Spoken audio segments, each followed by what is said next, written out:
As was said one time,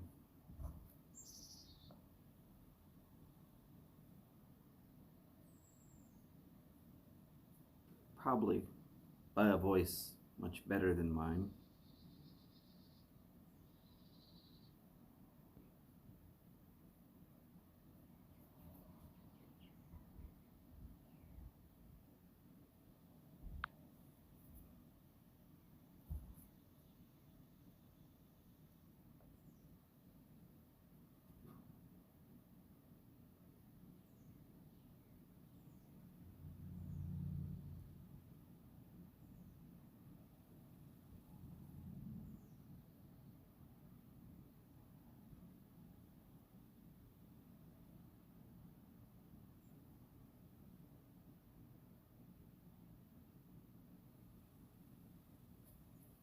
Thing swells up pretty big, doesn't it?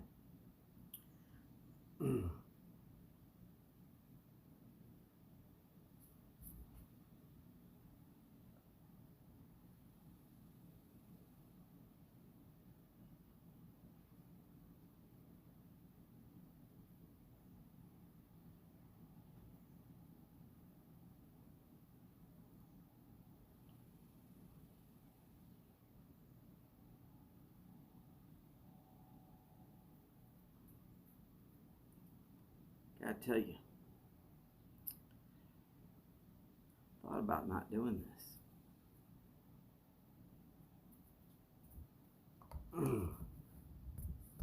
No big deal, just saying. But mostly it's because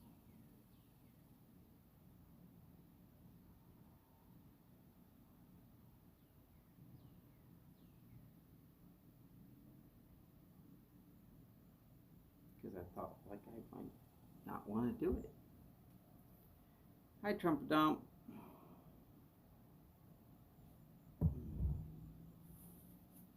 Hey.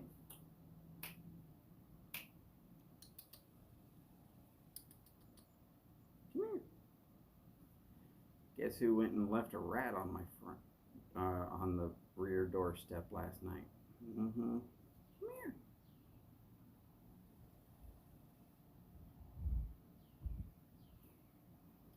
He only ate the head and the tail, so he left me the meaty portion.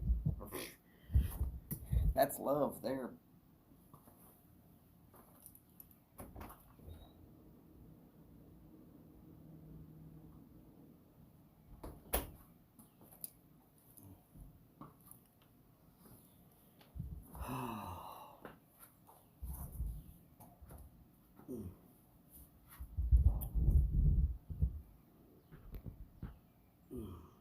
Hey, let's get this whole show banned from the internet.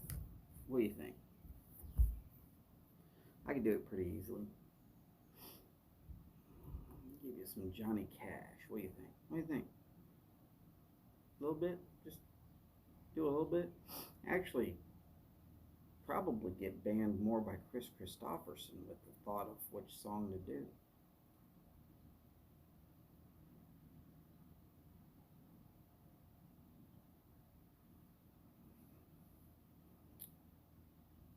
Some of you know what song I'm thinking of right now. Some of you.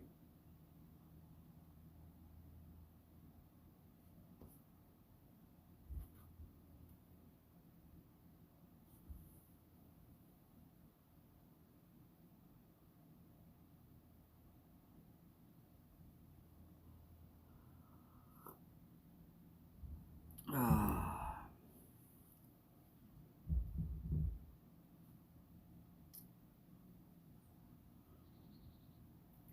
Well, I gotta scrub that button down.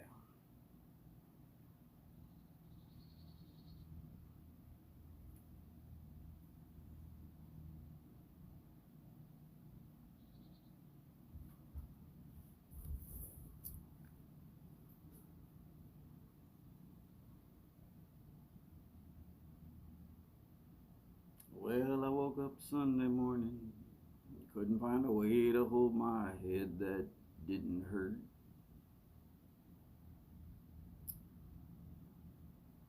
Very good morning to you, Mr. Boris. Huamenta, Boris. And the beer I had for breakfast wasn't bad, so I had one more for dessert.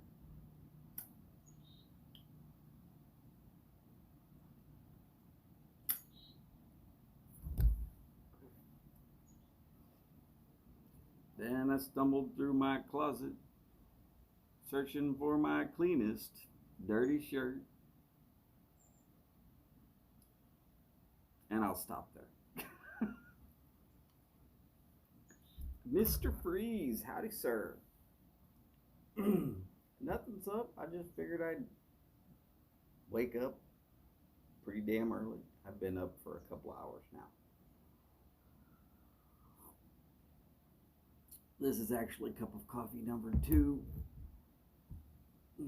And I don't drink coffee back to back to back. Some people drink coffee all day.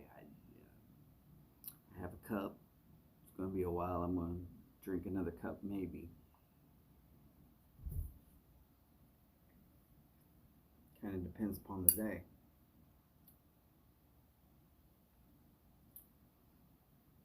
And technically the name on this particular segment is completely wrong. Yes, Boris, actually that was Kris Kristofferson. But the only person I ever heard sing the song was Johnny Cash.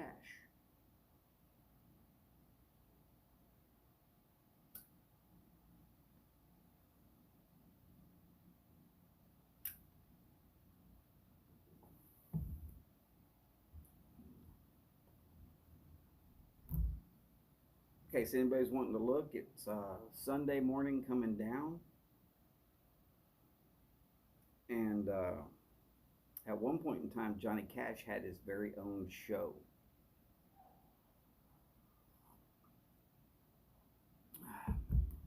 And the network executives wanted him to not sing a certain line in that particular song.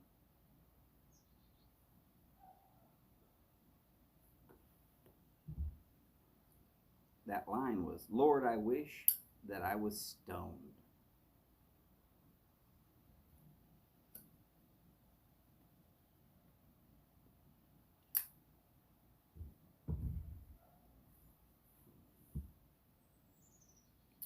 Which brings about a much often used photo of Johnny Cash.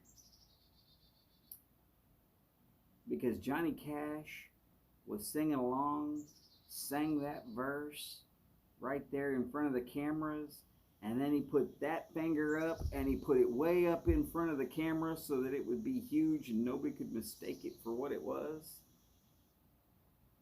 You can find pictures of that. They're all over the place.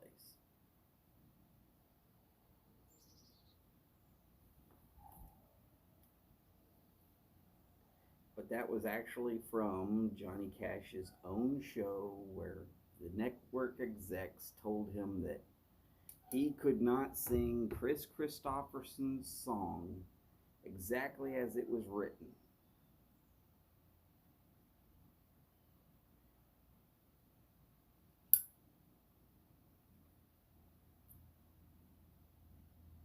I would believe you, Boris. I would believe that you probably have seen or heard Kris Kristofferson singing it. I mean, he wrote it.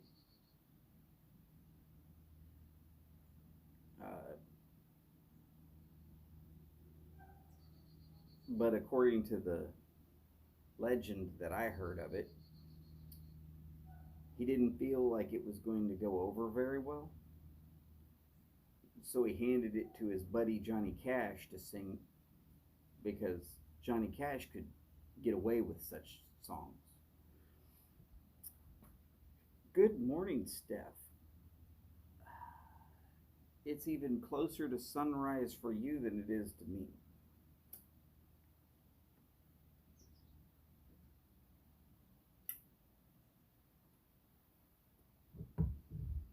Now, in case you're wondering what I'm talking about by Johnny Cash being able to get away with singing anything.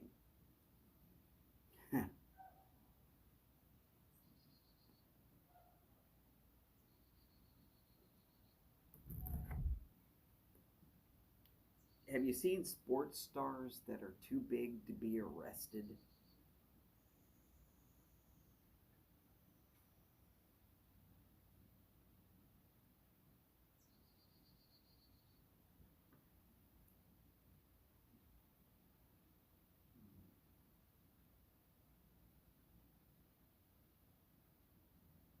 Damn autocorrect, Steph. Yes, we know. You probably typed it in right and it screwed you all up.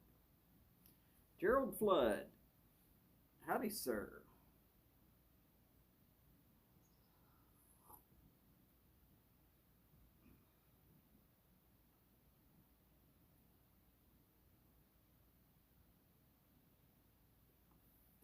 By the way, sir, I appreciate the sub the other day, and I did sub you back.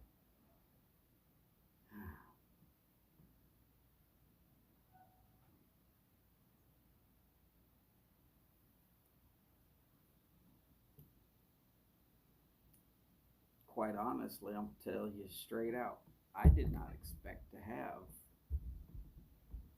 three people. Didn't expect it.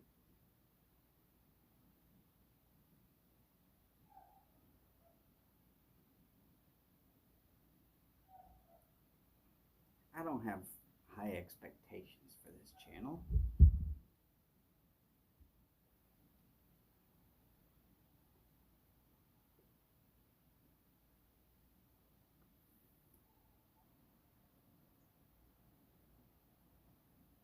No, don't worry, Gerald. I do lives because I'm not good enough to edit a video.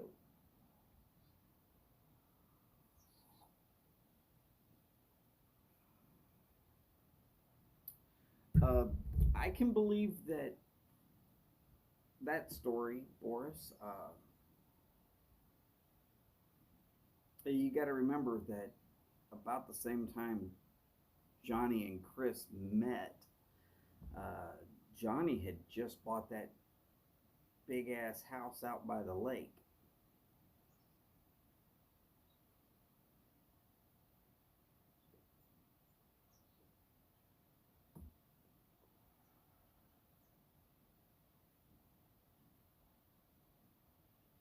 Gerald, hold up. Don't ever say that it won't be any good. What it will be is it will be an opportunity for us to meet you and to actually have conversation.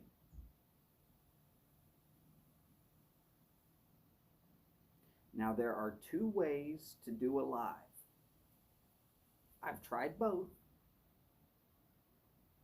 The first one is to basically get a script, kind of put together what you're thinking you want to talk about, and set it on a piece of paper out there by where the camera is so that when you look at it, it doesn't look like you're looking over here or over here.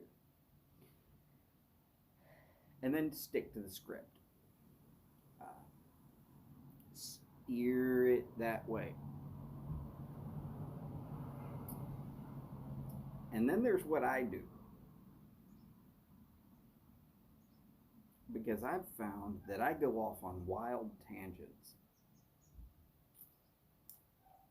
I can't talk about any one thing for 15 minutes straight without going off on a wild tangent. Just something pops in my mind and I gotta talk about it. Bird might fly by, butterfly over here, puff ass caterpillar might crawl up my arm and sting the hell out of me.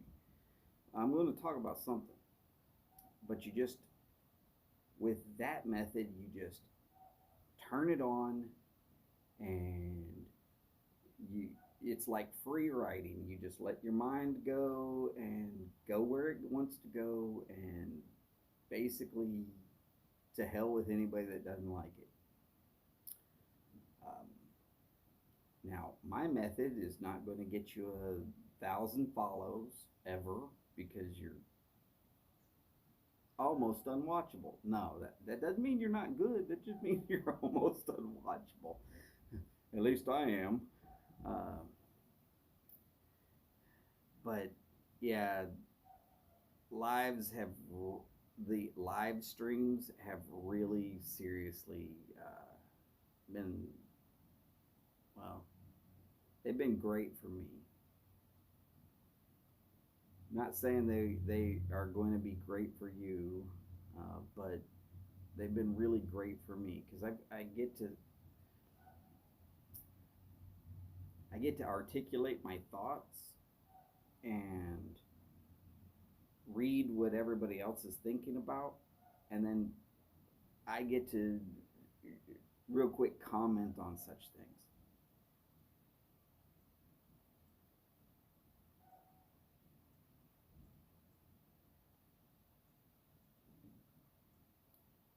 Well, it's fun, Gerald. It's fun. So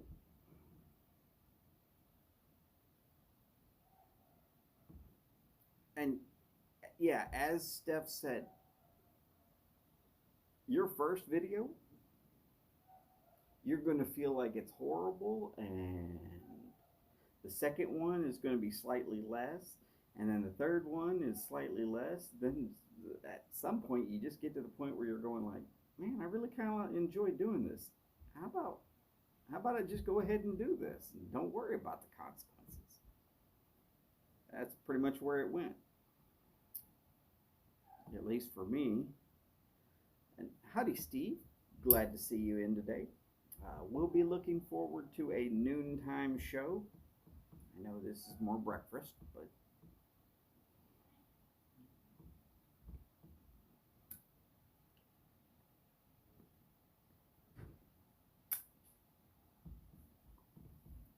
good morning, Patrick. How you doing today?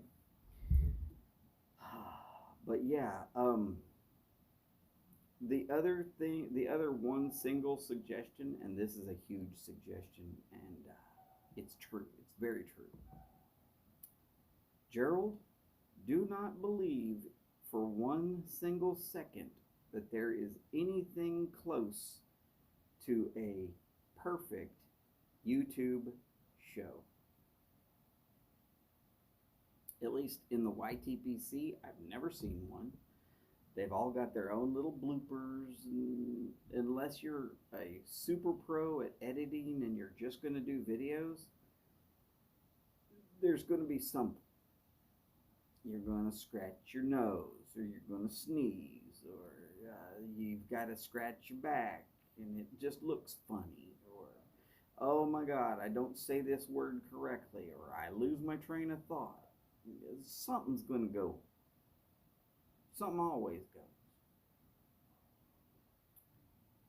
You just relax, do you, let the haters hate, and don't even worry about it. And if they really hate your show, you send them here and I'll eat trolls for dinner. Love me some roasted troll.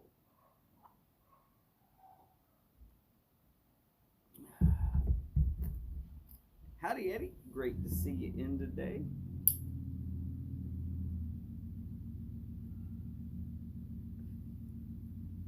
Woohoo! I'm in bed with Steph.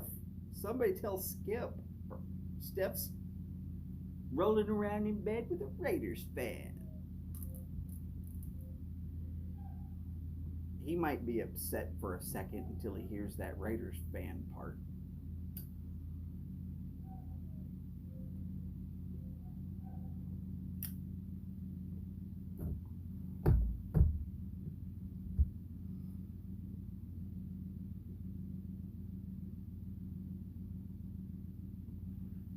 Very true, Boris. Those of us who are really here for you in the YTPC, we don't care if you have nothing but a complete and total disaster of a show. We're here for you. If we make suggestions, it's because we want you to succeed. It's not because we think that you're not going to listen or we think that you need those suggestions. I know for a fact nobody has a perfect show. So stop thinking that you can do a perfect show.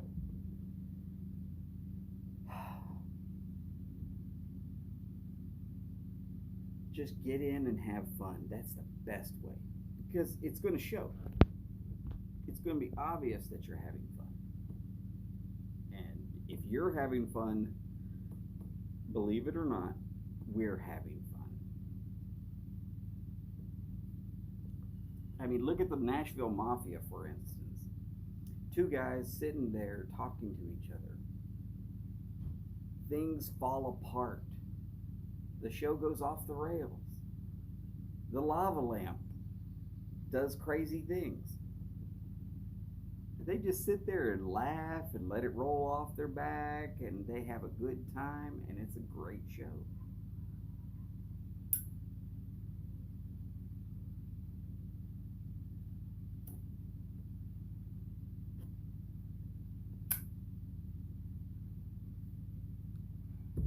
Well, I loaded one of my bigger pipes, so we're going to be here a while.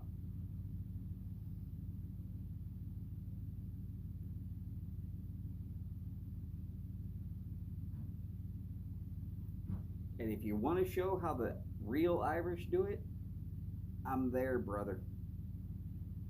I want to see.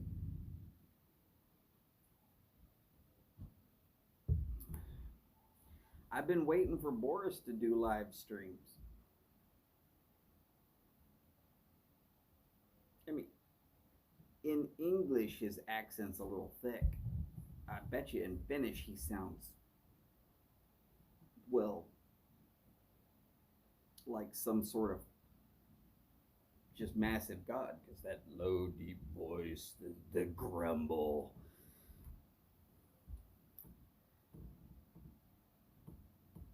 I've only heard him a few times on Zoom meetings.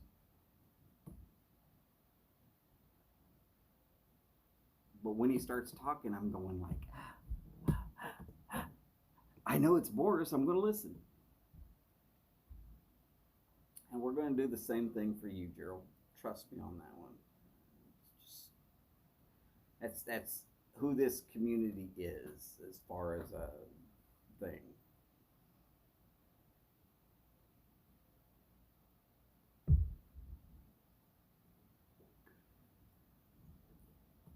Oh, and if you really, really want to make sure that you have 0 follows,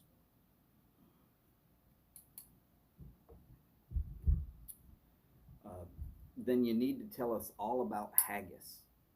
Or is haggis Scottish? I thought it was Irish originally.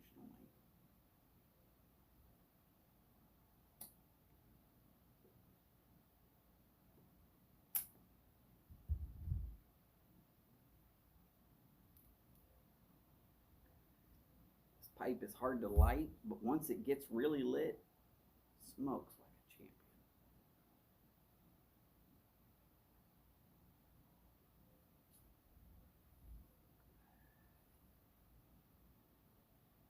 Oh yeah. Oh, and you want to go live? Get a couple of live streams. Do your couple of lives. Then we're going to get you to tell the Briar Report that you're wanting to do lives, especially if you're wanting to do lives on a Monday. You want to do lives on Monday? That's the emptiest day of the week.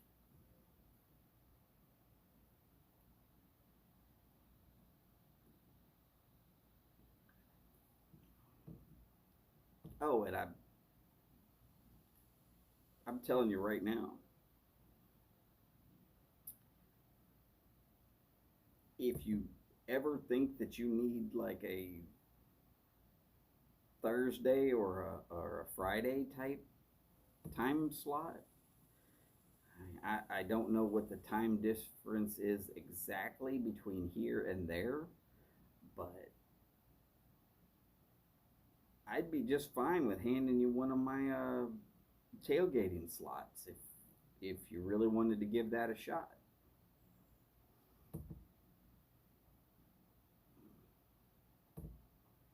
Howdy, James Stumbo.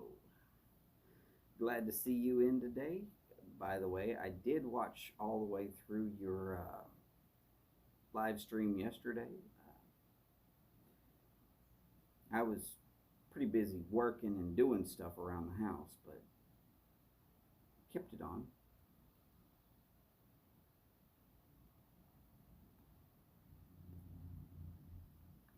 Oh, yeah. You can ask James Stumbo. You can ask Eddie. You can ask anybody. I'm going to tell you this for a fact. You go in with the plan to do an hour. And I dare you to plan to do just an hour.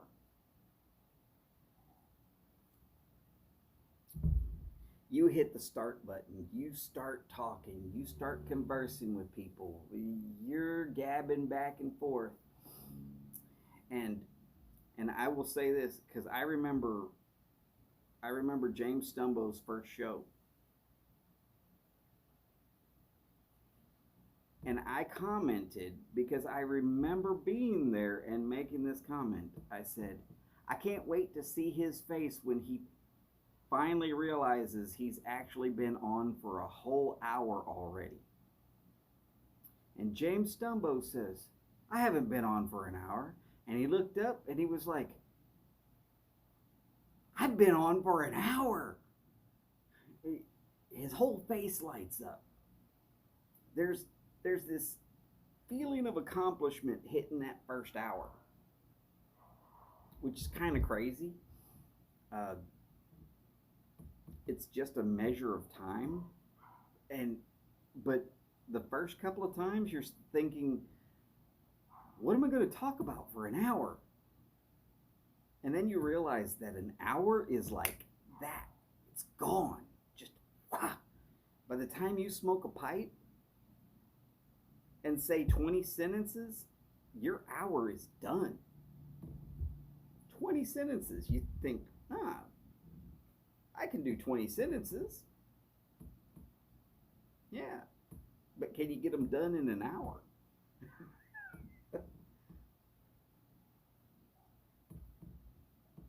Actually, 20 sentences is very easy to do in an hour. All you got to do is stop smoking as much. But yes.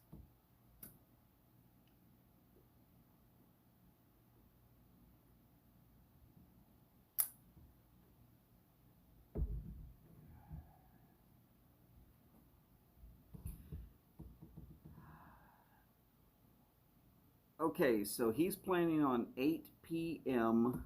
That's Greenwich Mean Time. Which, for those of us who are looking at the map right now, that is the first meridian.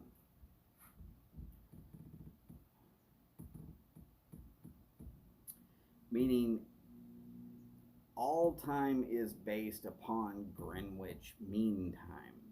Your time zones are all split up from that exact specific point. Nobody specifically understands why. I've talked to scientists that still can't give me a decent answer of why. And I'm talking about like NASA scientists. But basically, Greenwich Mean Time was a certain spot on the map that was designated as where the world would split their time from, and thus it became the gold standard. Now, it does run right through the middle of England, if I remember correctly.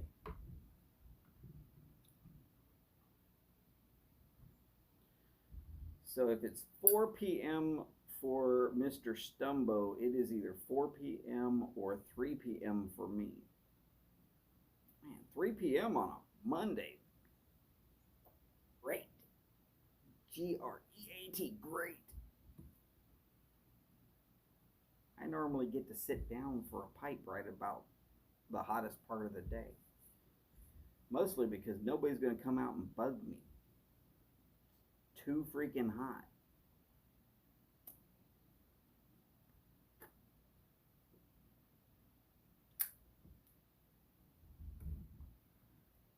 Nobody's coming out to bug me at 3 o'clock in the afternoon on a Houston channel. It's not happening. That's why I almost never get bugged by anybody while I'm doing tailgating for Chad.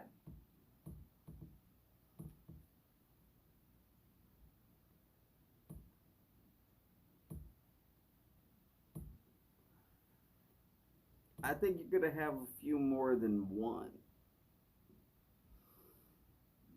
I think we're going to push this channel up to something huge. You're going to have a big crowd. It's going to be like Lollapalooza, except for it'll be Gerald Flood, the live edition. Howdy, Sharon. Glad to see you in today.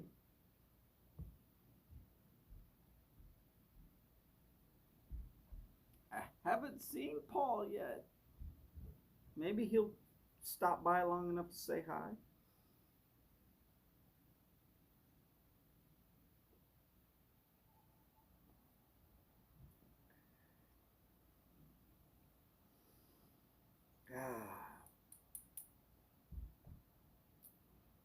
Now, for those of you who live in England and in the neighboring locations right there in Europe, and then down through Africa and such as wherever that goes,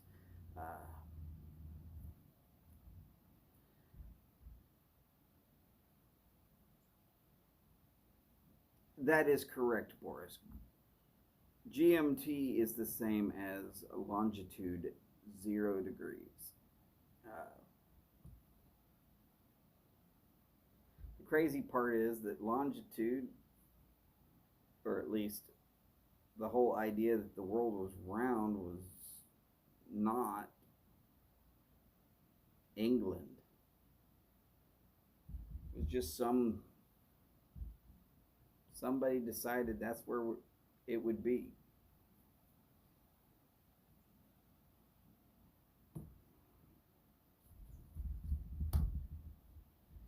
Can I ask what tailgating is?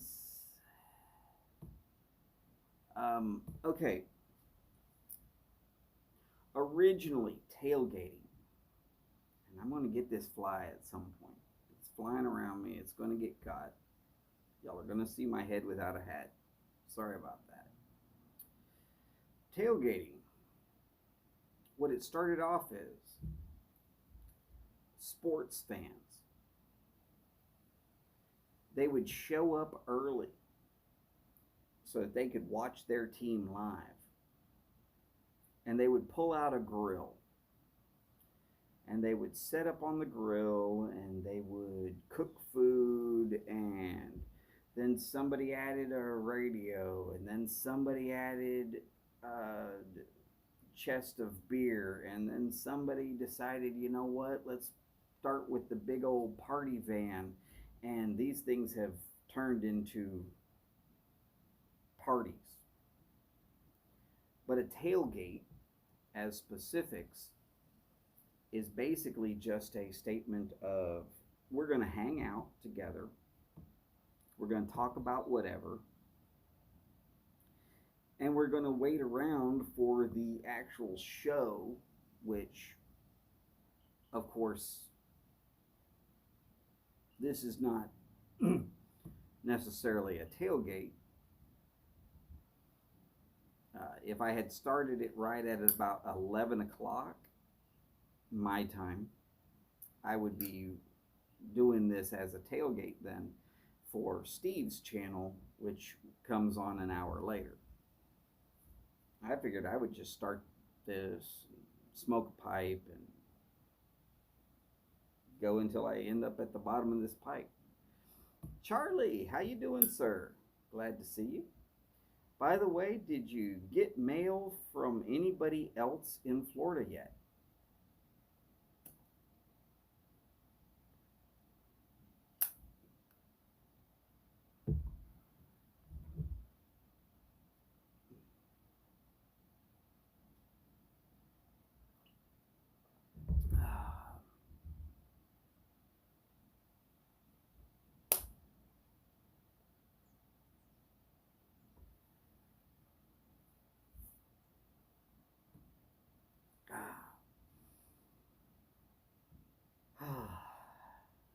But the sun is up, so is the humidity.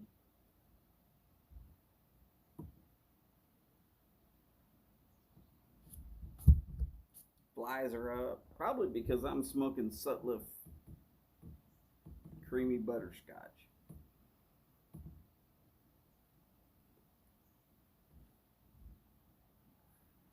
The flies love the damn scent. There ain't nothing here for them.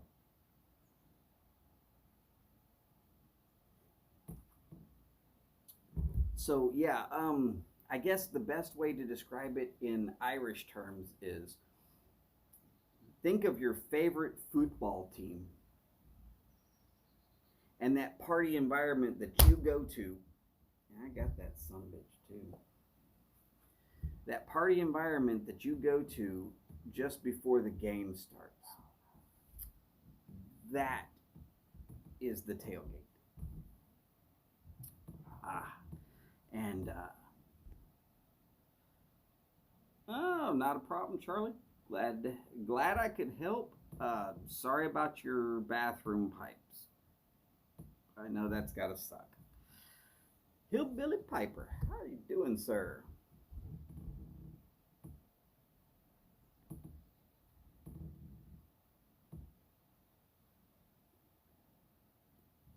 Steph, you're letting Boris down. He fixed you a cup and everything.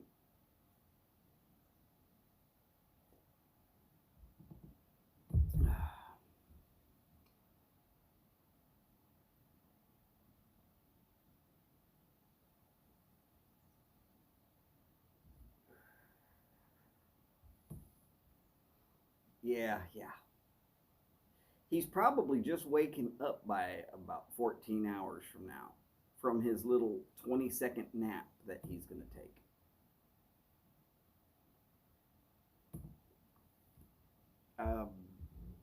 I'm not showing any drop frames there, Charlie. I'm not trying to be frozen. I'm very animated.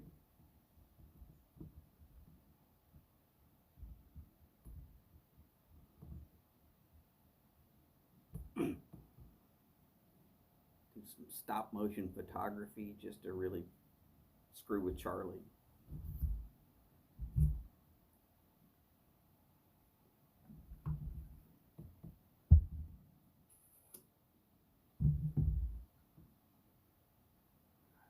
Now, for all of y'all happy smokers, bowl call. That's right, bowl call. What are you smoking? What are you smoking it in?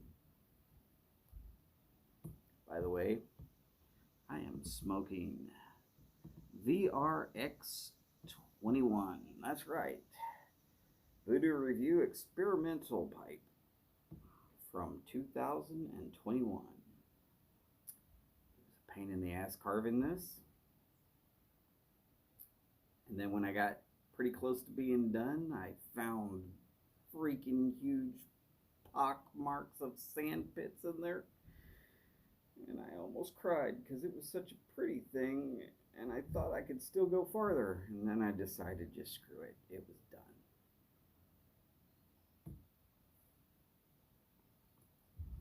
Welcome back, Charlie. Better than welcome back, Carter or Cotter, but whatever. Missed fixing breakfast, not smoking at the moment, not a problem. C&D Pegasus in a 2019 Christmas Peterson Billiard. Very nice.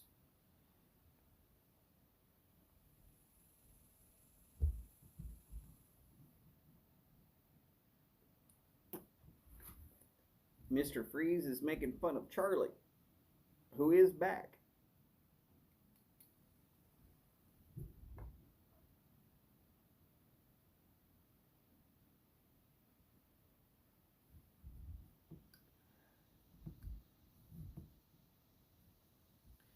James Fox Kimphile in a pipe I got from Ukraine. Ah, very nice.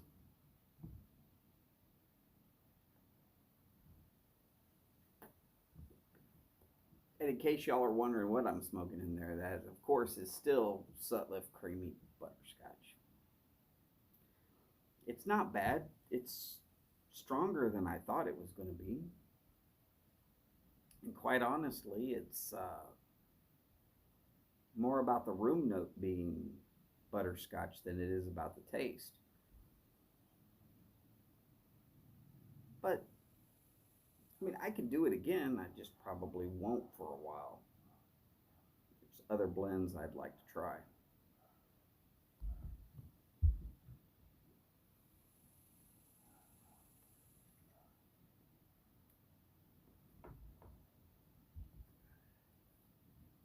Everybody's waiting on coffee. Come on, y'all. I'm on the second cup.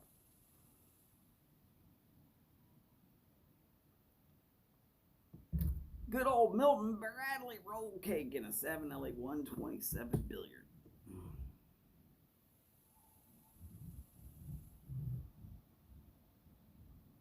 Charlie thinks his phone is being smoked by my little live stream, so he's thinking about upgrading the phone. Anybody got suggestions for Charlie on a new phone? Charlie, you're getting older and you're in real estate. Might I suggest upgrading to a Samsung Note, whatever's the latest one out. The reason I suggest the Note is because it's actually got a really good screen, great for business. Not so great for personal phone calls because that screen feels like a freaking sunburn if you have to hold it up to your ear for too damn long.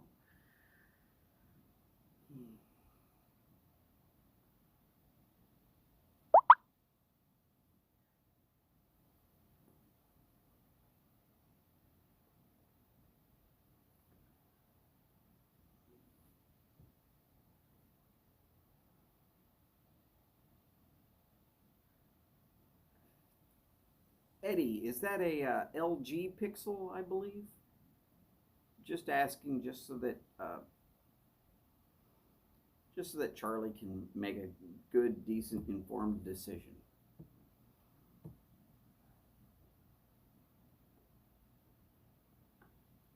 Will you tell him howdy back, and don't tell him that we were in bed with you?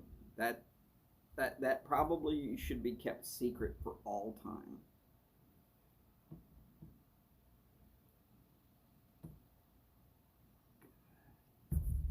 It could be the Note 21, might be Note 22 by now. I mean, it gets crazy. I'm on a Note 9. Nobody cares that it came out in 19, but it's Note 9. Ah, Smokey Dan, howdy sir, glad to see you. Hopefully you're doing well today. Ah, the Google Pixel, that's right.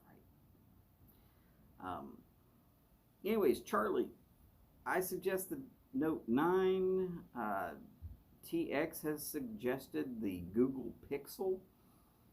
I know that my mother-in-law is very happy with her LG right up until it like kind of more or less disintegrated on the battery. Greg, yeah, the Note phone, if you ever get a Note, The whole note system has been actually fantastic. I got a Note 1 when I first started doing boiler inspections. It was because I could use the pen to actually sign my signature on documents, and I could have those documents sent to my phone via email. I could turn it into a PDF right on the phone. I could sign my name on it right on the phone, and then I could email it right back right on the phone. And these people were getting the signed document in minutes instead of days. And everybody was like, oh my God, that's freaking awesome. And because signing with your finger, it doesn't look anything like your legitimate signature. You can try it out all you want.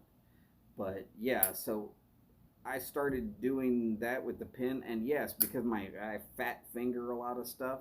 If I'm doing an electrical sketch or sketching out a problem or trying to show people how to actually rewire something so that it's done correctly, I'm going to tell you that pen is absolutely 100% of a must. I use it all the time. Oh, and if you want to play a video game where you have to be super precise, but you're playing it on your phone, yeah, use the pen. Trust me. Oh yeah, sketches. True Brett. That is Brett Windsor. Brett Windsor, howdy, sir. By the way, glad that you could show through. And yes, high price tag.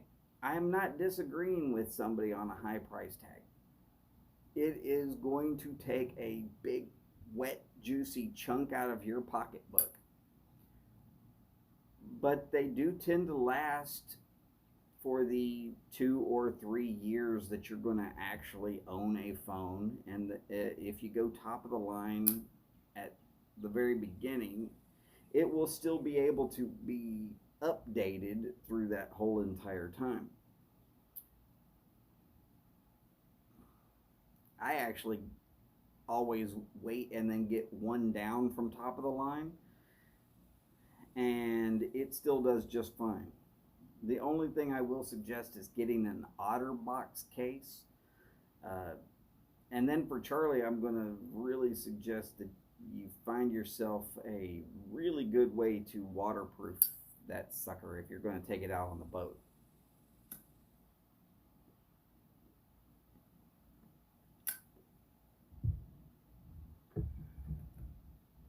Oh, cup call. All right, well, let's do that. I'm about to finish.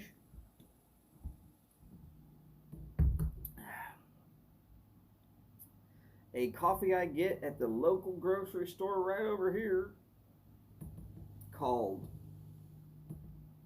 Texas Pecan.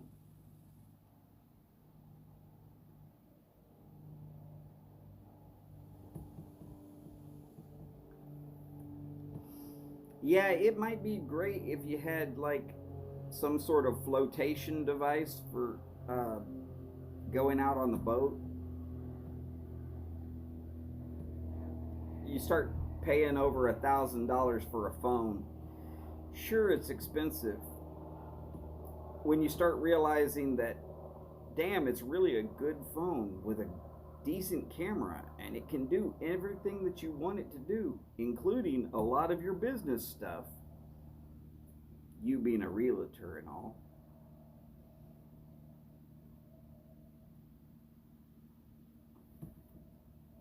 Coffee, Guatemala roast with a splash of vanilla cream. Very nice. Oh, Steph's making El Paso instant. Ooh. Don't tell us which brand. We're not here to cast shade on you, Steph. But I know for a fact you would be getting slow pour if it was there to be made.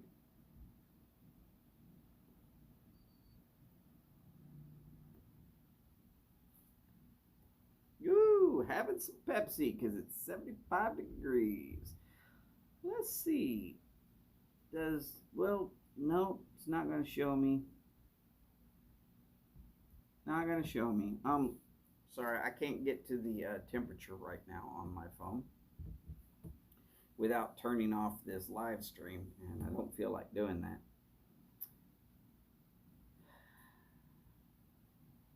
But what do you think, Steph? Is it probably at least 75 here in the Houston area? Yeah. I'm willing to bet it doesn't even get down to 75 in the Houston area until about November.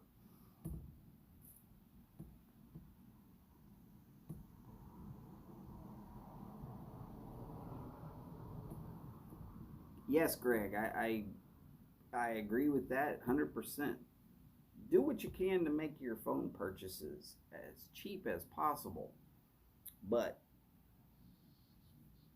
I was just thinking that for Charlie, the Note would be good because it's got such a large screen that even zooming it up a little bit is not really a big issue. In fact, I use my phone for my Kindle app so that I can just go ahead and I can read any book I want to just right there.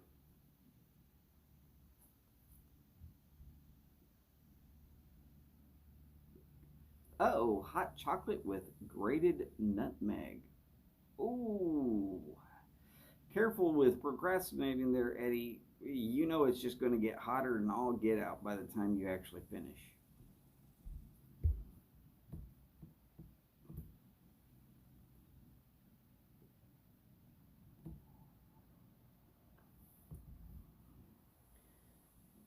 Somebody's going to have to send Steph a whole bunch of stuff. Y'all are talking about coffee she wants and hot chocolate she wants. And if y'all send her too damn much stuff, I'm going to be the one probably stuck unpacking it. So y'all be nice to me too.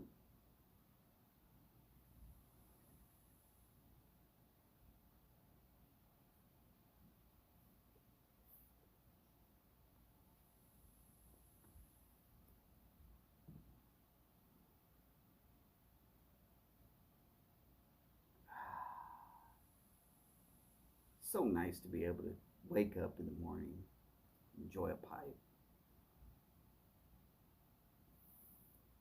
cup of coffee. Oh, it's 85 degrees Fahrenheit in Houston right now. Any clue what the humidity percentage is? I mean, I can feel myself sweating, which tells me that it's probably pretty high. It's swimming pool weather.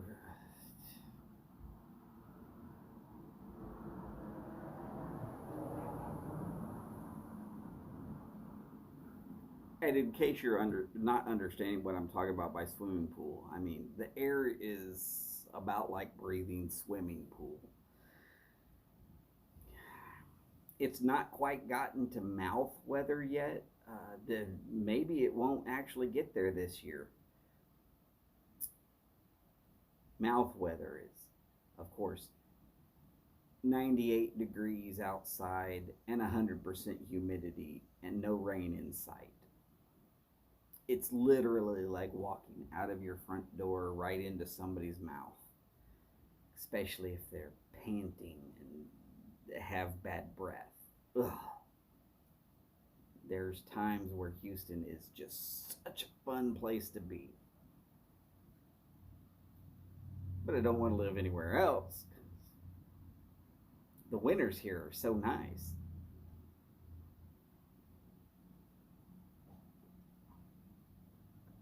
Except when they get down to 16 and 15 degrees Fahrenheit. That happens every once in a while.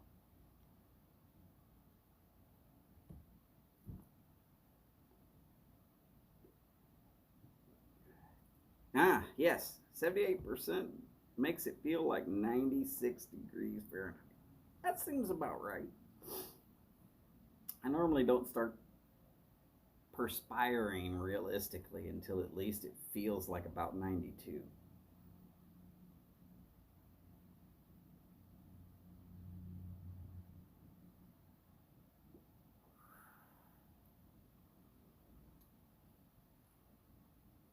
Not that I'm trying to compare my weather with somebody else's. Everybody feels hot at their own definite generated locational heat. If Boris was to show up in Houston in April, he would swear it was summer. But if I was to show up in Finland in August, I'm pretty sure I would swear it was winter.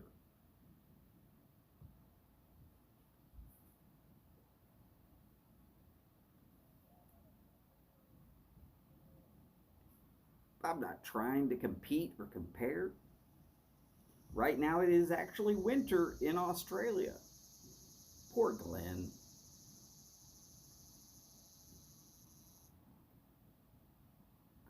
All that Stonehaven and just too cold to go outside and smoke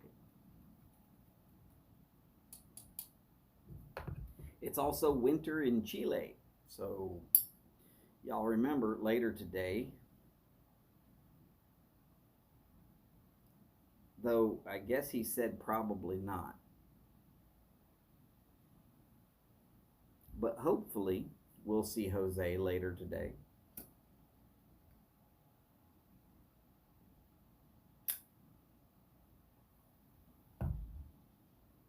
Hey, what can I tell you?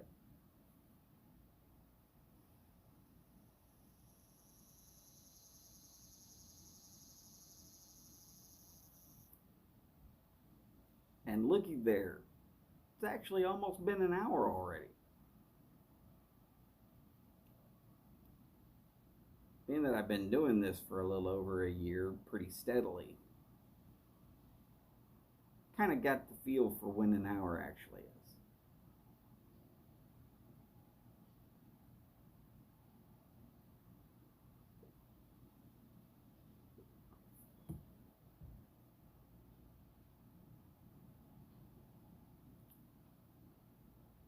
But you'll just have to believe me if you're ever going to start your own live streams. That first show,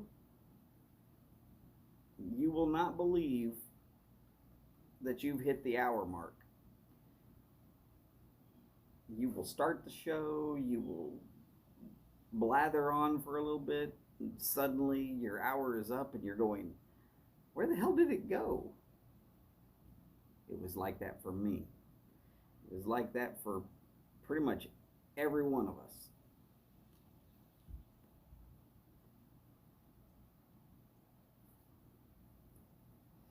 You'll be so nervous that you don't have anything to say that's going to last for a full hour,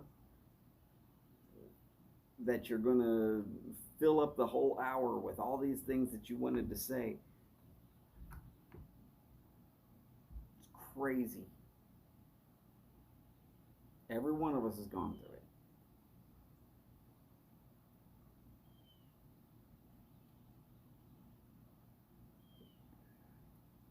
Oh, goodness. Boris, now I'm going to feel bad for you, sir, because when winter shows back up, with your body being acclimatized to an 80-ish degree temperature,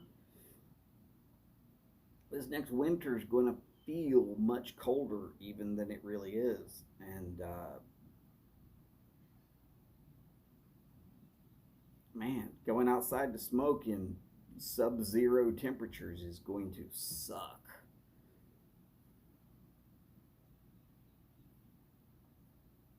Of course, where you live, sub-zero could be Fahrenheit or Celsius. It's hard to say which one we're going to go with.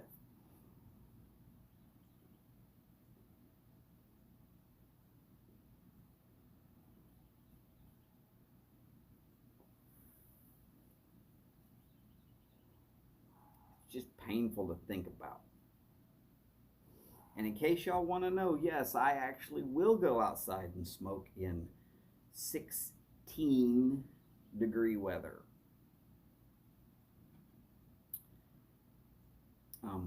Only one of us, other than me, was there to see it. And I think he was laughing at me the whole time. Of course, that would be Boris. Coldest day on Houston that I've seen for forever.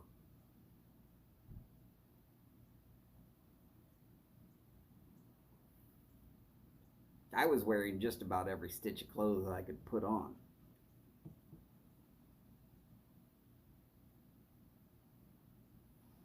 Oh, well, okay, Boris. I mean, I guess that does help a lot too. That it will peak, and then for you, it will just steadily decline down into those frozen winter tundra conditions again. Whereas Houston will be 80 degrees one day and freaking 20 the next, and you're going like, how in the hell do you get used to such things? Well, the truth is you can't. Your body can't handle a 50-degree per day swing. That's why a lot of people in Houston get sick during that time of year where it does that 80-20 thing. It's more like ground beef than it is the weather, but it's the weather.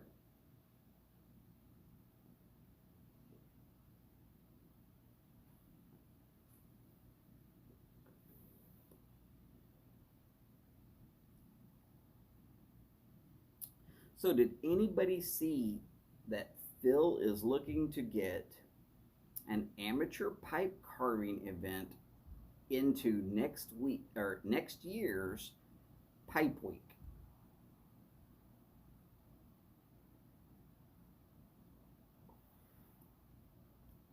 And just for Charlie's sake, not Mike Week, Pipe Week. And by amateur, the only condition is you cannot have actually sold a pipe yet.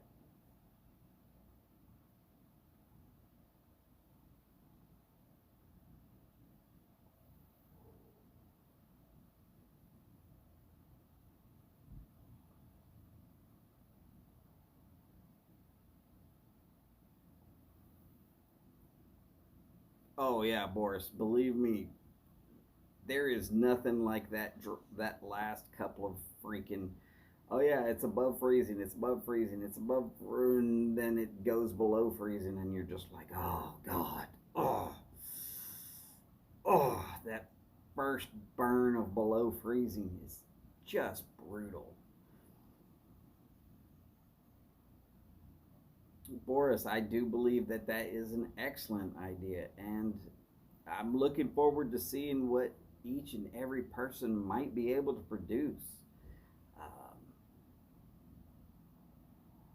Now, I'm going to warn you. I'm going to try to not sell anything, so y'all might be up against me.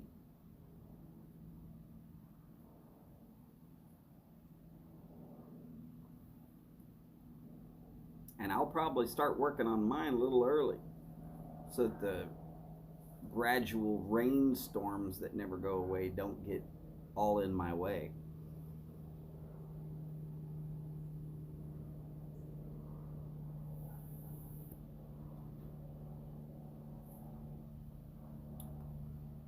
And for anybody who wants to choose to be doing your own version of a hobby block or whatever, I'm going to tell you right now,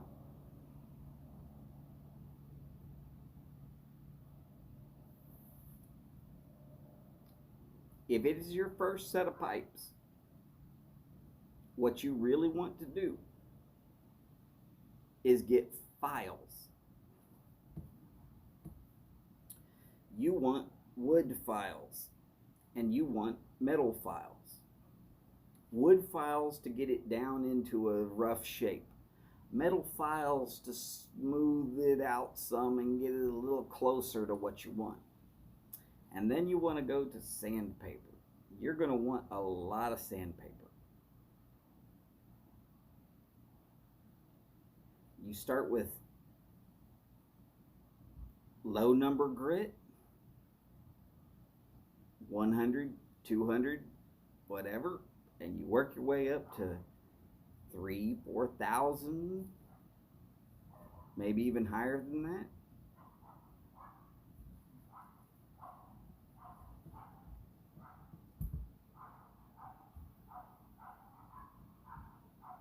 Oh yes, yes, Cobb Foolery in April.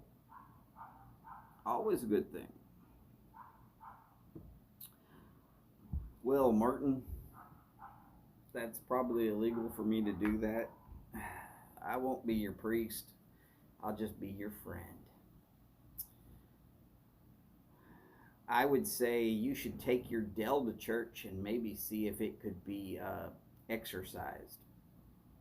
Because I really feel that you should exorcise that demon with a fire axe, hitting it enough times so that it's buried somewhere deep in somebody else's backyard.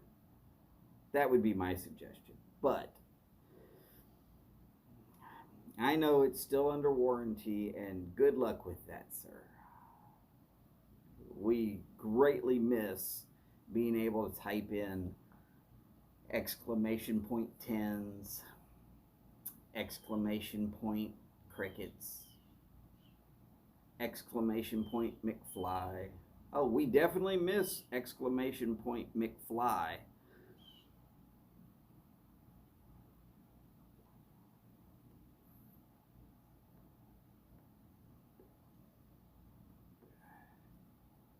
Oh, we also kind of miss exclamation point shot, but you should be feeling pretty good at church today because you didn't have exclamation point shots. And of course, we also kind of miss matches and you eating crazy stuff.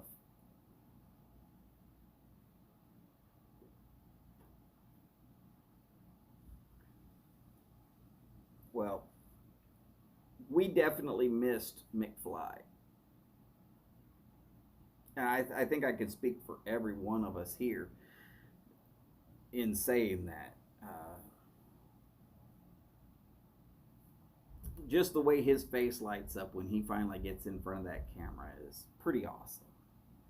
So tell him to hang in there, and we will see him as soon as Dell stops. Yeah, there's some explicatives in there, and then your computer.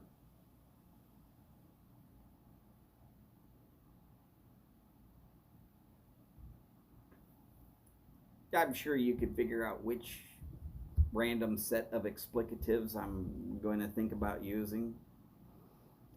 But yes, they're definitely jacking it all up. Good old Dell. Drop the D, add an H.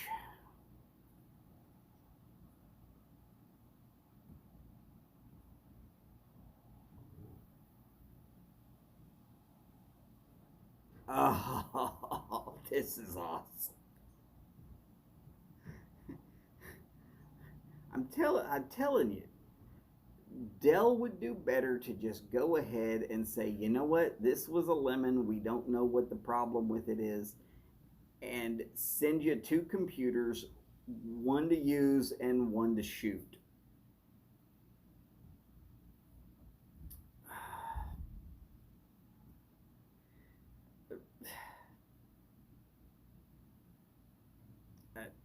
Yeah, I just feel so bad for you because I know you spent all kind of crazy money, and then you went and got the insurance. Luckily, you got the insurance, but unfortunately, you needed the insurance. Ugh.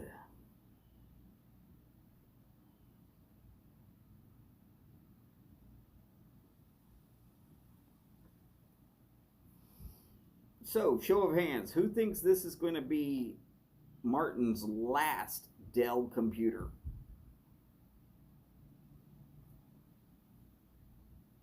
Do I think it's going to be his last Dell faux pas? But I'm betting he's not going to go back to Dell when he thinks about buying another computer.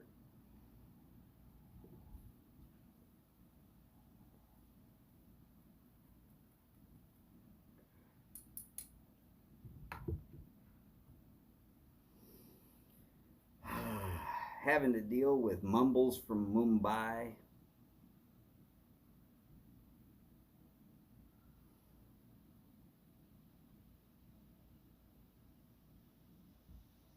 Not really sure I ever really want to deal with a company whose customer service speaks English. Yes, they speak English. I'm not sure they actually understand English.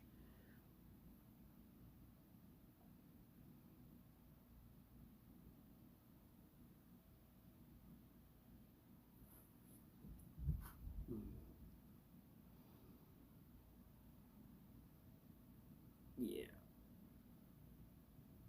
Yeah, I've heard Toshiba has really seriously just taken a nosedive lately.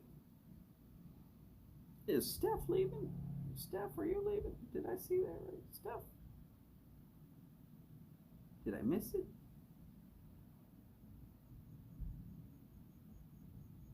Let me roll way back here.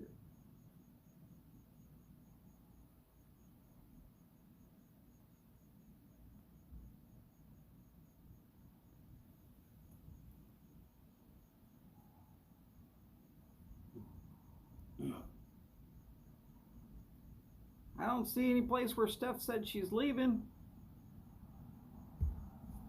Steph, if you're leaving, bye. Sorry. But hey, I know you're packing, so I wouldn't be surprised if you are going full lurk on me. Nor would I be upset with that.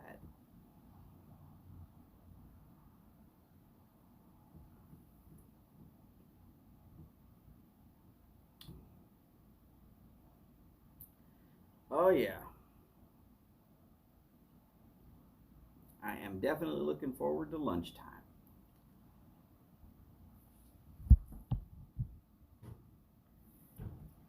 For me, it's lunch with Steve and Kathy. For y'all, it's just the time of day when Steve and Kathy show up on YouTube. Now, this being Sunday, let's not forget that they will be on at noon time Central. So we're all pretty much looking forward to hanging out with Steve and Kathy. Hopefully, he's not as heated up as he was in his last video. Though I understand completely why, and well, y'all saw me get a little bit upset about that crap too.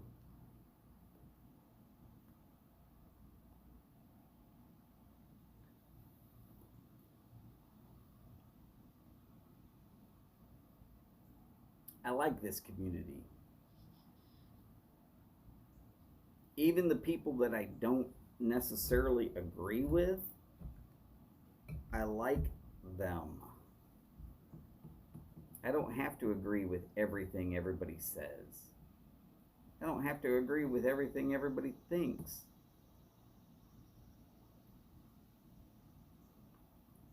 But in this YTPC community, I love the all-inclusive nature of everybody coming together. Hey, you don't think that everybody comes together? Go look at the Sweet Smokes auction that happened, put on by Jay Mouton.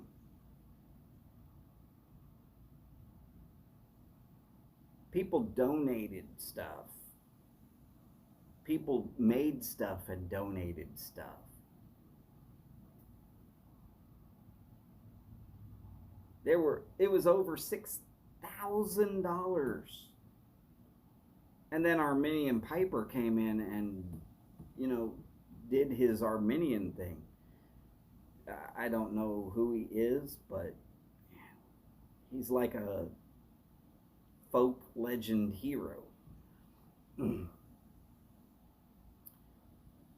But you try that with just about any community you could name, you're not going to get that kind of response.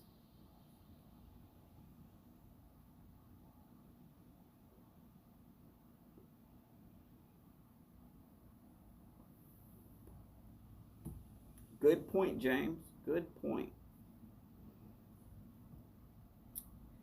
Quite honestly, I don't think I would even like this community if everybody agreed with or chose to think exactly the way I do.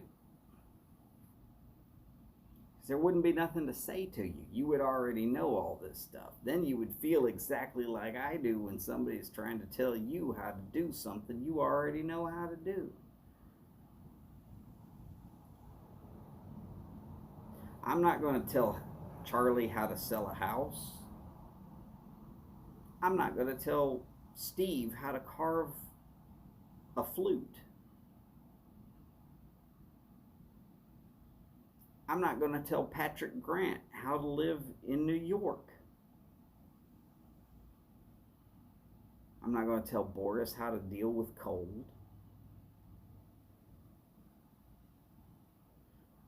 Or Mr. Gerald Flood, I'm not going to tell him to be wonderfully Irish.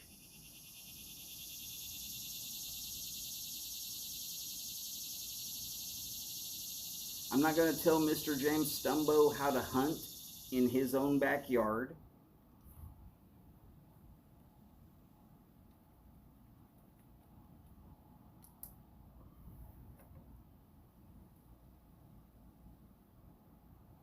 I don't expect any of y'all to try and tell me how to wire something up electrically.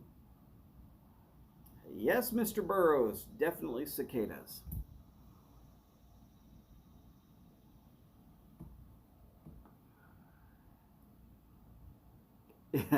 Boris, I definitely understand what you're saying.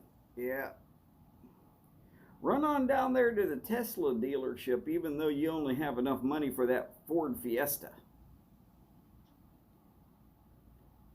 You can't even afford to do nothing but window shopping.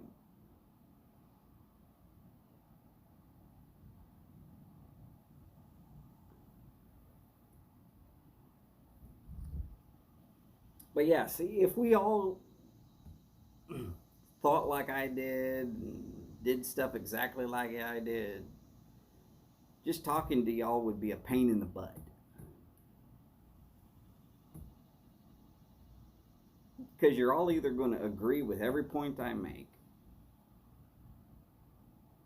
which kills all possibilities of decent conversation, or you're all going to hate me for saying what I'm saying because you're going to feel like I'm trying to tell you how to do what you already know. Which is why I'm glad that we do not all think exactly alike. Now, there's a lot of the issues here in the YTPC that we all agree on. None of us wants to pay more for tobacco. None of us wants to pay more than we absolutely have to for a pipe. But for those who want to sit there and tell somebody who's making it that they got to cut the price, no. Whoever's thinking they have to cut the price, no. What they need to do is just go ahead and say, well, for you, it's going to be 10% every time you tell me. I'm going to add 10%. You can save your pennies like the rest of the world, and then you can get a damn good product, or you can shut the hell up.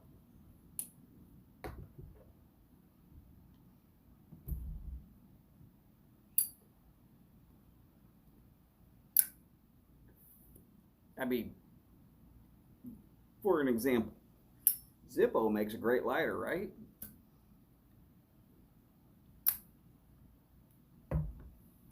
Well, I remember when you could get a Zippo for about $5.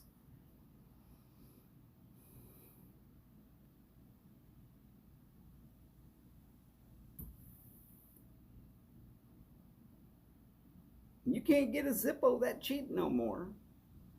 Prices of every piece of material that goes into a Zippo has gone up.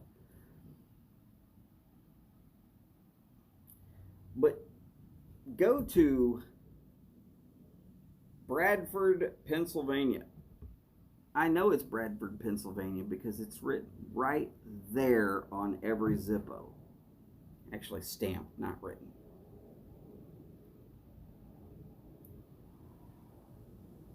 But go to Bradford, Pennsylvania and go raise a stink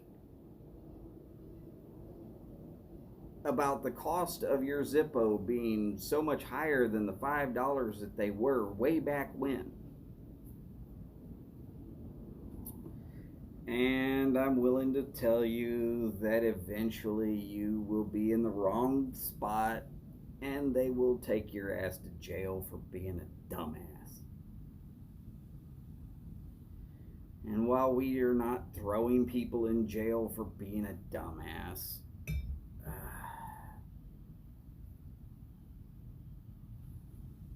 don't think there's some of us that wouldn't mind it if it was possible to do.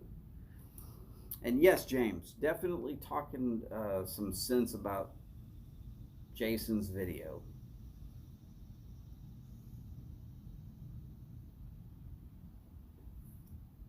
Actually, James, his pipes are considerably lower priced than he could actually get.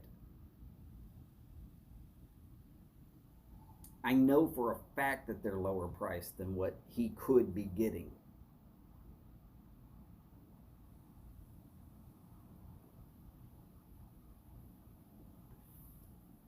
Just the materials alone, his pipes are pricey.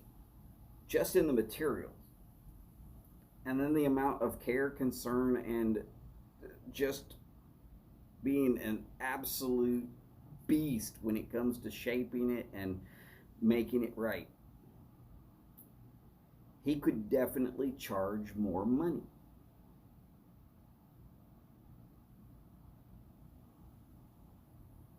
But he has a price range in his head that he says he's going to meet this price range, and he does. I just hope that I can get one of his pipes before his price range goes up. I'm saving. I'm working on it.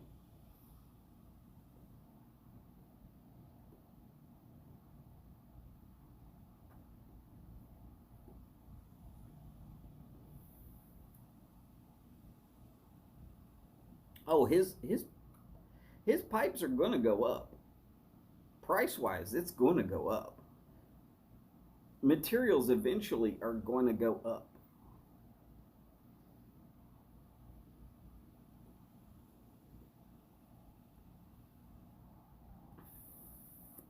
Well, James, I'm going to tell you right now, I'm surprised it's not 300 and 400. Some of the exotic materials he's using is freaking expensive. And I went and looked some of that up. And some of the stuff that he's working with is like crazy super brittle. If you don't do everything just perfect, you have blown it. You're going to end up with just scrap.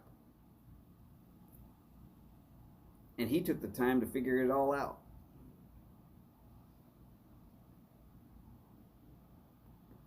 Cheeseburger, howdy sir, how is Australia?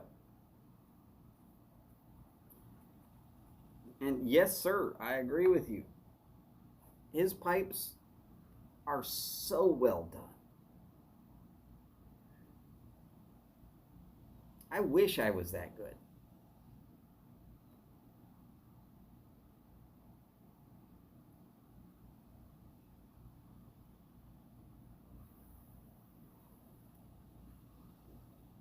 Oh yeah, if you got a Jason Mouton, a Phil Rivara, or a Simon Pipe, I'm going to tell you right now, you're looking at a great smoking pipe. It should be an awesome thing.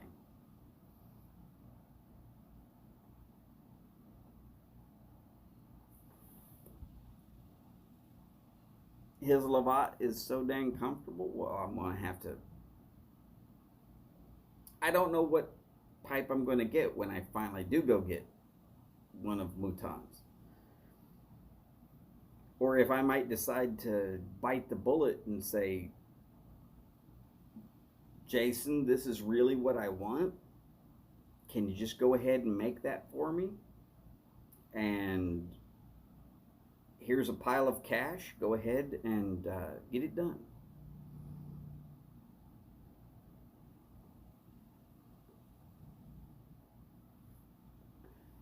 Howdy, Paul. Great to see you today.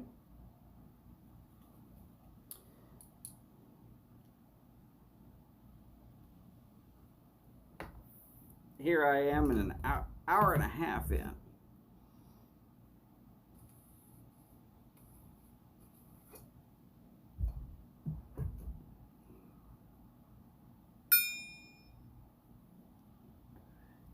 Bold call for anybody who missed the first one. Don't worry, that was about an hour ago. Some of y'all are actually on the pipes by now.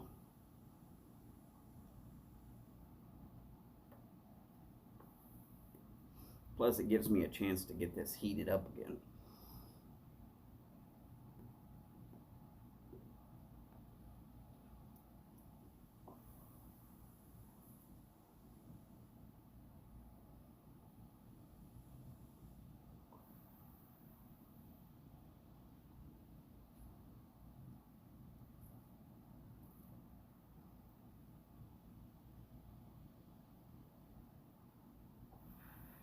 "2020 Sun Bear in the same billiard." Very nice.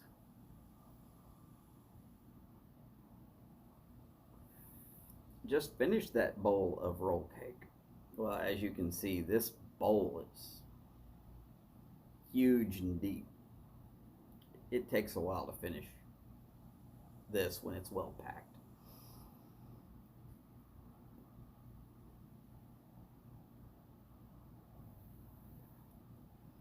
Of course, it takes it forever to get actually lit and going, but if I'm not talking, it's a little easier.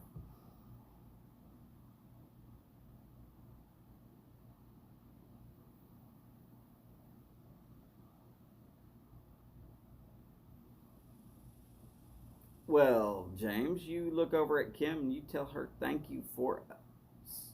Thank you for all of us. We appreciate it.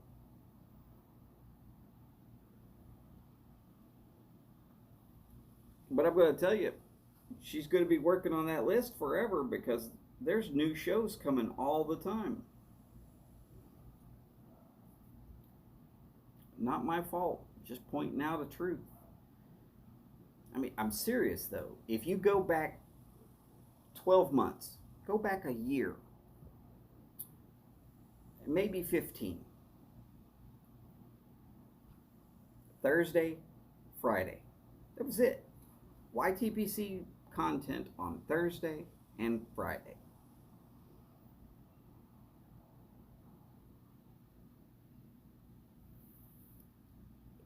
Move forward to today. Every day is full of stuff to see. People putting out content all the time. Monday seems to be the least busy. And Mr. Gerald Flood says, I'm going to hit Monday. And brother, I'm happy about it.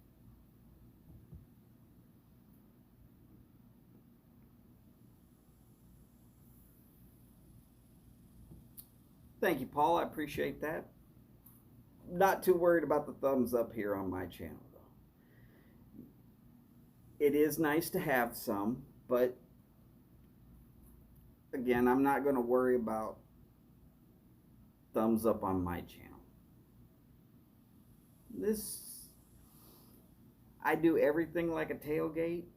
I want y'all to talk back to me. I want to know what y'all are thinking. I truly enjoy having these conversations with you. I mean, I wish that I was on a computer so I could do Zoom meetings. Problem is, even with Zoom meetings, I would just shut up and listen.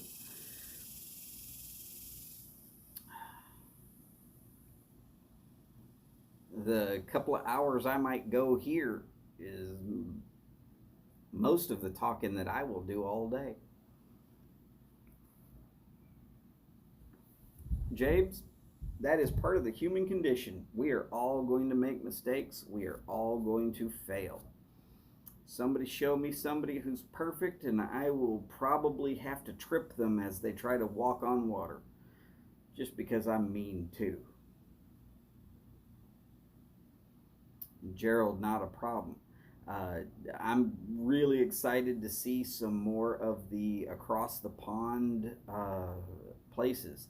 There's Cass and Simon and Tree and there's a whole string of them from the other European nations. I just barely mentioned what was going on right there in Scotland, Ireland, and England. Haunted bookshop in a spindle cob. Very nice.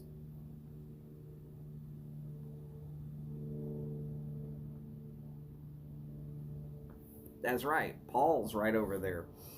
Uh, if Boris was making videos or live feeds, I'm willing to bet his show would be probably so well attended he wouldn't be able to hardly say anything. I got a feeling if Boris does a live stream, it's going to be 2 hours of saying hello and 2 hours of saying goodbye. And he's just barely going to get going.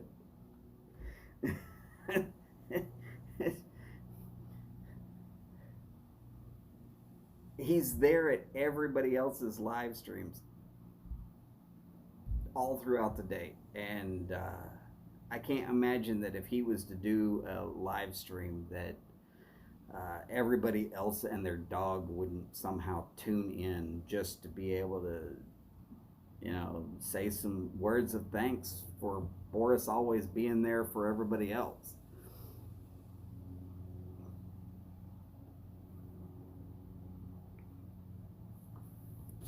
I mean, Boris does live, that's going to go crazy. There's truth on that. Ah, yeah.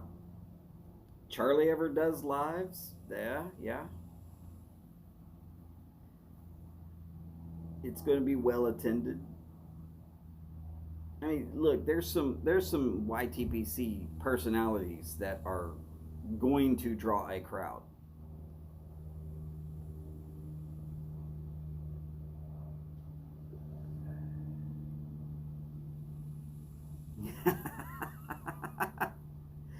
Zeus is fine. He's just a puppy.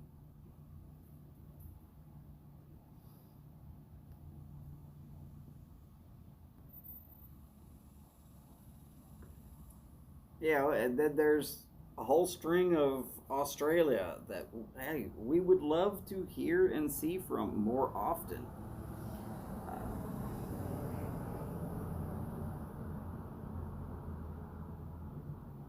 It's just one of those things. I mean, I think most of us actually enjoy hanging out with each other. And we would do it face to face if we could. But, with COVID still going on and crazy restrictions everywhere, it's just not available. So here's the media that we've got. This is what we can use. I'm glad that we can take advantage of it.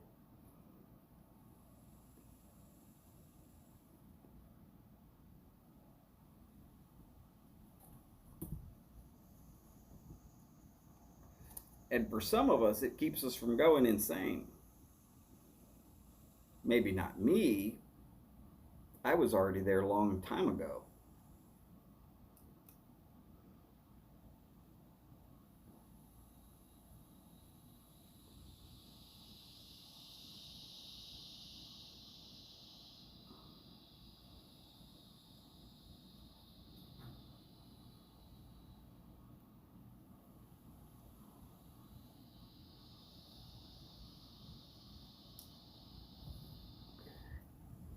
Oh yes, Zeus definitely has a lot of interests.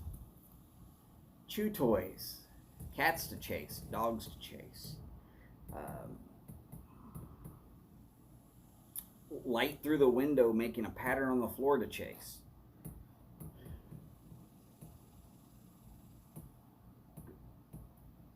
Something else to chew. Oh, breakfast, lunch, dinner. Ah, let me out. I have to go pee or poo.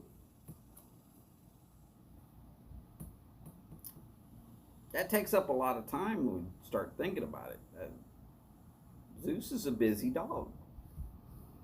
Got lots of stuff he's got to get done in the day so that he can be ready to tear it all up again tomorrow.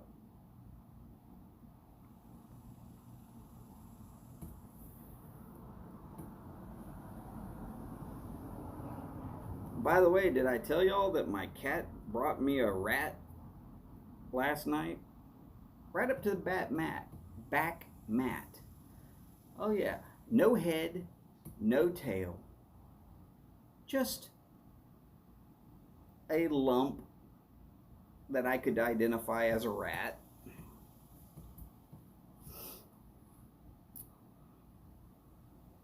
He's not a terror, he's cute.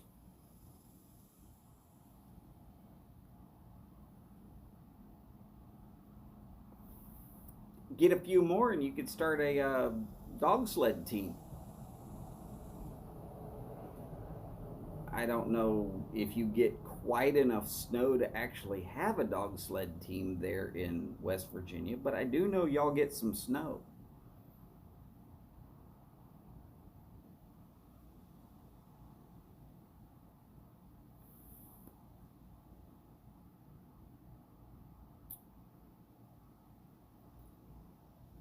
I remember the first time I went to West Virginia, I was in a little Chevrolet S10 manual transmission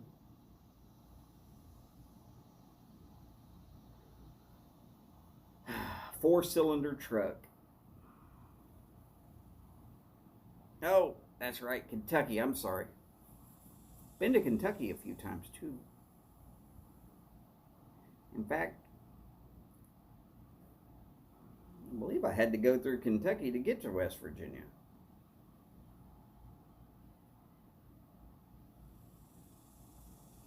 But the landscape is all, it was all I could do to get to the top of one mountain, and then it was full blast down the other side. And then when I got to where the limiter would make it quit, I pushed in the clutch and coasted up to, well, quite a bit faster than it was able to actually do.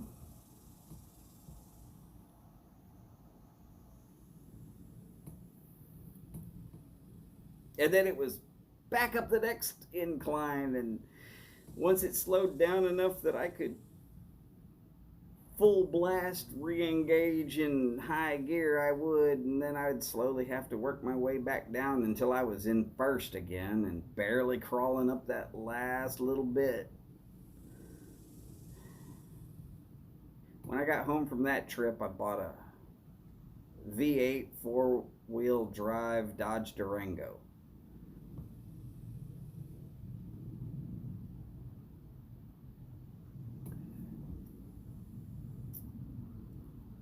Eddie, yes, I do have some thoughts on that, but my thoughts end up with kind of a vague situation. I believe that you first got to smoke bowl until it's broke in. That could take forever depending upon how you smoke and what you smoke. Once it's actually broke in, though, I believe by the third bowl, you will know. Now, how to know that it's broke in is that it stops tasting with weird funniness every time you smoke it. If you have a bowl that's broke in and you smoke a blend and you try it in a different pipe and it just tastes way different if they're basically of the same material, then quite honestly, when they start tasting about the same, then you get pretty close to exactly saying that it's broken in.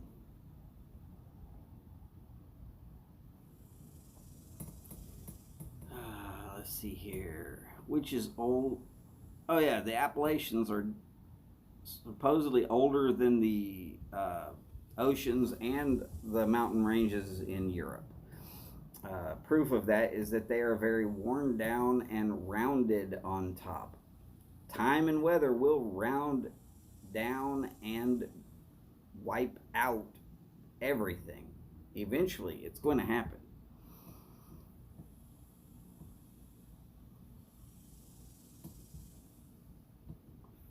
Ooh, Boris, you're brave there.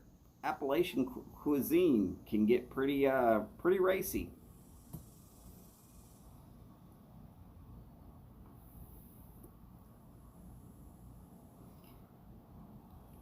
So yeah, breaking in a pipe.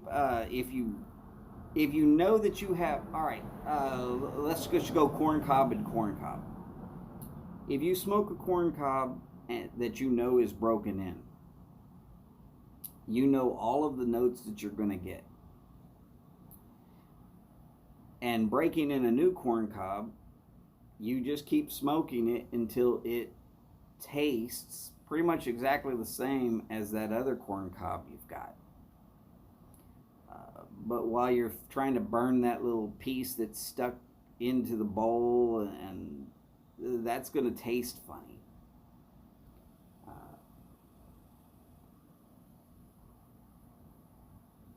And that's how I always figure out if it's broken in or not.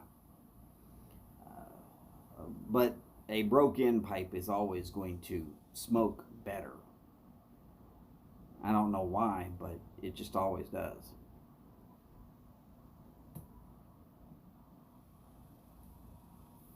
Zucchini bread is actually really good. I've had plenty of it.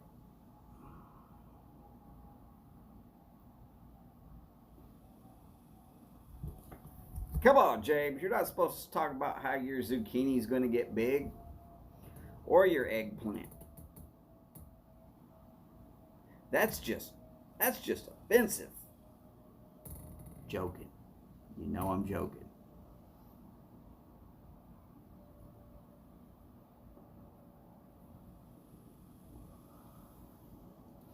That is correct. Yeah.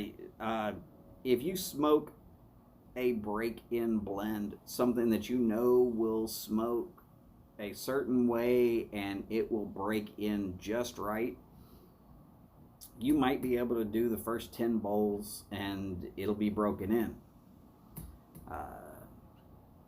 If you are a single blend smoker,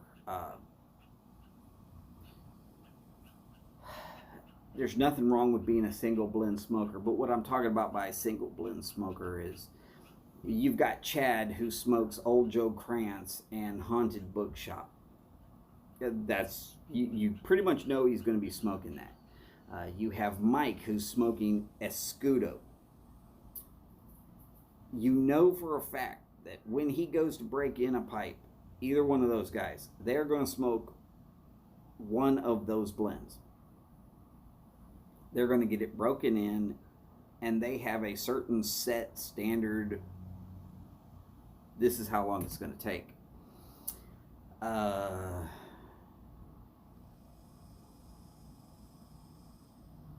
But if you've not really kind of kept track on how long it takes for you specifically to break in a bowl, trying to tell you specifics on how many bowls is going to be almost impossible.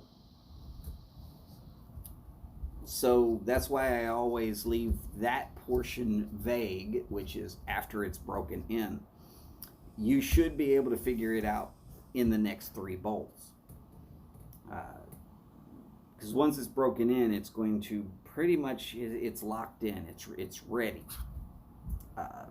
You're going to smoke 3 bowls after it's broken in, and they're all going to be, this is how they are, the rise and the fall of it. And always difficult to tell anybody else a precise answer on that, because I'm not you. I don't smoke exactly like you. I don't even smoke the same things as most people for the most part.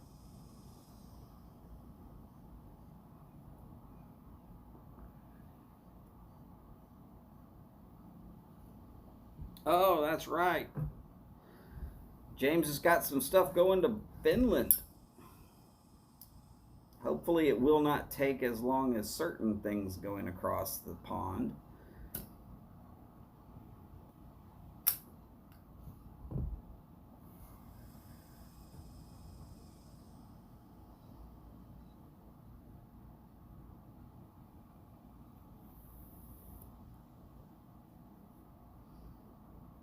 You're very true, Boris.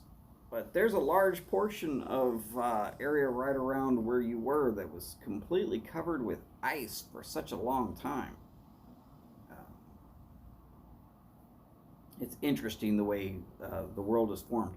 But if you really would need to know more on that, I would suggest asking Doug. He's got a degree in that.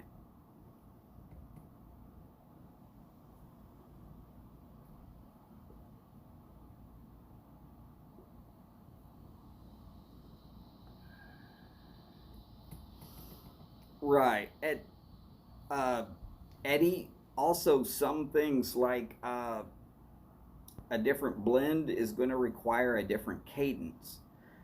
There are blends that I no longer will smoke because my cadence either won't keep it lit or smokes it too hot.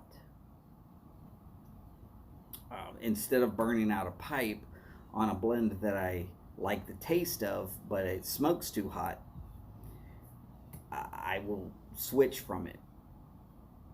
Because there's a lot of times where I'm smoking and I'm not thinking about my cadence, but it is what it is.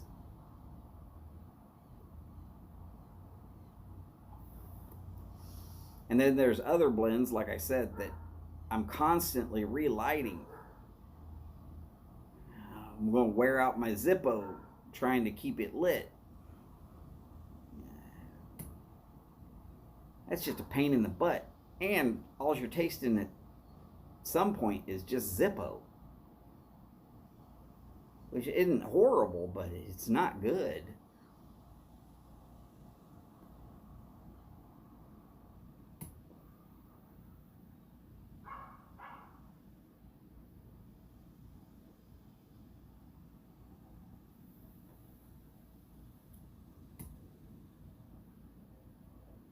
So, I mean, that's also another issue. Certain pipes will smoke certain blends better, and other blends it will not smoke as well. I have a pipe that will never smoke burley.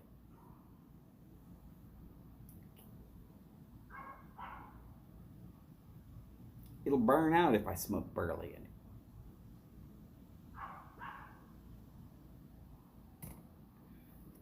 But if I smoke Latakia in it, or Perique, It's just nice and smooth and steady. But add a little bit of burley in there and it's, have to freeze it in a block of ice before I light it up.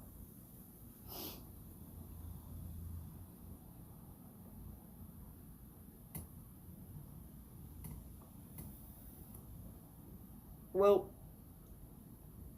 Eddie, you can always adjust your cadence if you think about it hard enough. You can adjust your cadence so that things are not too hot or too cold or whatever. I've tried. That's part of what I enjoy about pipe smoking is this is something I can do without having to think about it. I can think about everything else. I can just relax and just chill out about it.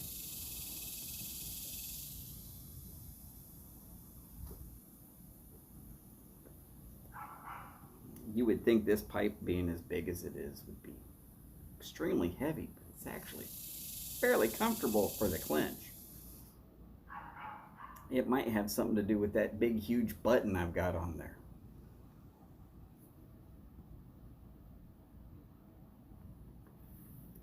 Because I can actually hook it behind the teeth and I'm not chewing on it like I do with other smaller buttons, but that big button feels weird. I know it's wrong, but I'll eventually do something about it.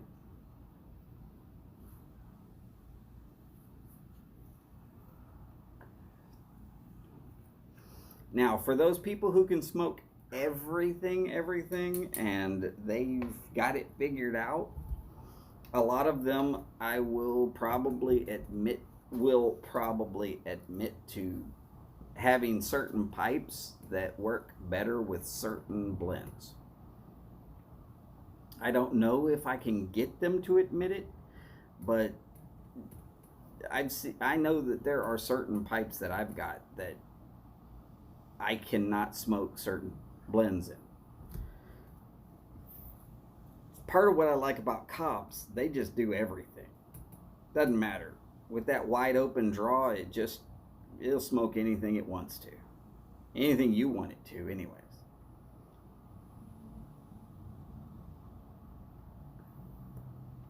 The only problem with Cobs is, unless your name is Chad, you're probably going to burn one out by the time you've smoked everything that you can possibly smoke in it. We've all seen the carbon cob, Chad. We all know it was infused with titanium. We're sure of it.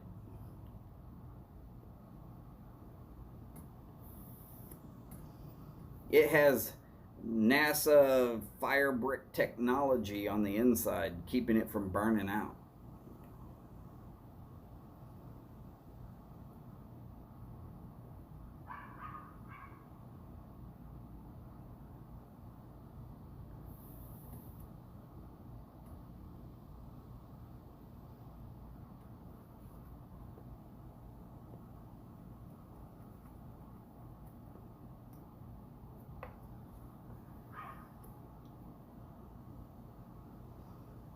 Yes, there's still actual smokable tobacco in here.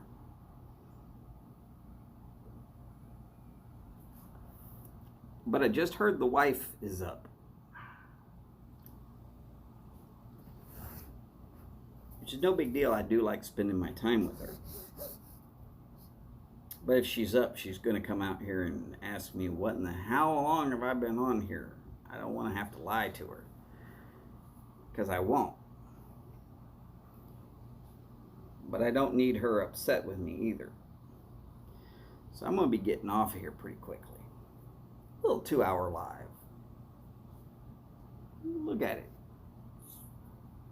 Almost 10 o'clock.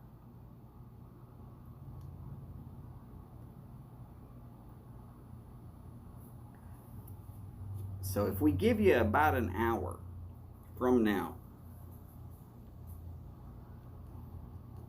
no, about 2 hours from now, Steve will be on.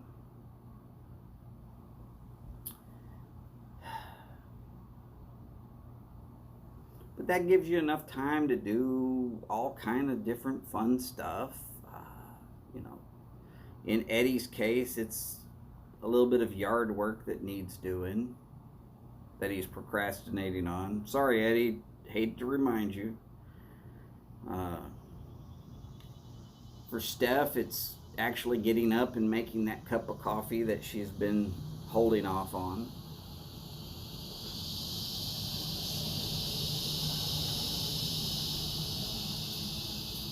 For me, I have no idea if I'm even going to be able to get back on during Steve's live. That's because, well, like I said, the wife's up.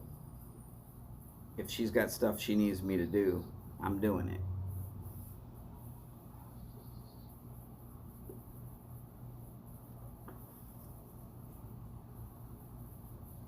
So let's remind ourselves. Just today, we've got Steve. I believe All Briared Up does a show, and Jeff, Ohio Piper, he comes on much later tonight.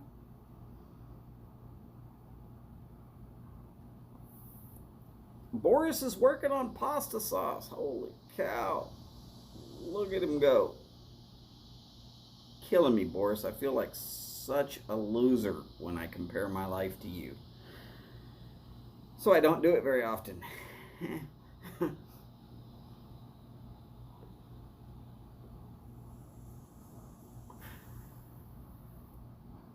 Divorced for 20 years and yet she still washes your sheets.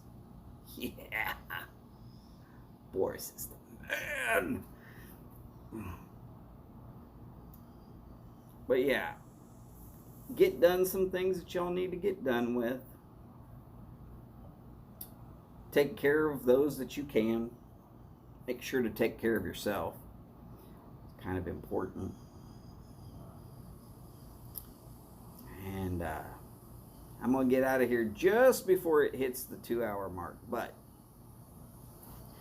please remember, long lives, big bowls, and long ashes. Y'all take care, and I will hopefully see you very soon. Bye now.